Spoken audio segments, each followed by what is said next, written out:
అందరికీ నమస్కారం. టీడీపీ ఎందుకు ఈ ఉప ఎన్నికలకి ఇంత భయపడుతుంది? మొత్తం మంత్రివర్గం అంతా అక్కడే పులివెందులనే దించారు, చైర్మన్లే దించారు.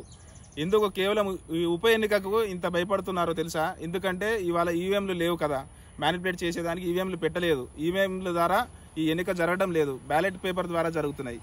స్వచ్ఛందంగా ప్రజలు వైఎస్ఆర్ కాంగ్రెస్ పార్టీకి ఓటు వేసేయడానికి సంసిద్ధంగా ఉన్నారు. మరి ఖచ్చితంగా ఇది ఏదైతే ఈ ప్రభుత్వానికి సంబంధించి ఇమేజ్ దెబ్బ వస్తుందని చెప్పి ఈరోజు ఇంతమంది మంత్రులు వచ్చేసి డబ్బులు సంచులు తీసుకొచ్చి ఒక్కొక్క ఓటుకి 5,000, 10,000 ఇచ్చేసి ఒక్కొక్క నాయకుడికి నువ్వు ఎంత కావాలో చెప్పు, లక్షల రూపాయలు వాళ్ళకి ఇచ్చేసి నువ్వు మా కండువ కప్పుకో, పసుపు కండువ కప్పుకోవాలని చెప్పేసి లక్షల రూపాయలు వాళ్ళకు ఎర్ర వేసి చూపిస్తున్నారు.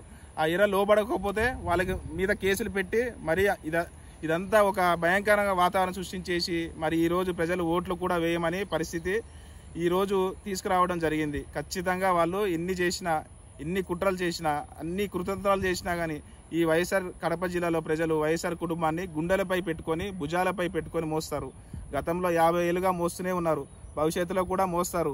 ఈ 2 ఉప ఎన్నికల్లో వైఎస్ఆర్ కాంగ్రెస్ పార్టీ అభ్యర్థులు ఈ ఉప ఎన్నికల్లో అత్యధిక మెజారిటీతో గెలవబోతున్నారు అని చెప్పి కూడా నేను తెలియజేస్తున్నాను. జై Jagan. Thank you. Me P Koteswararao, Nellore జిల్లా.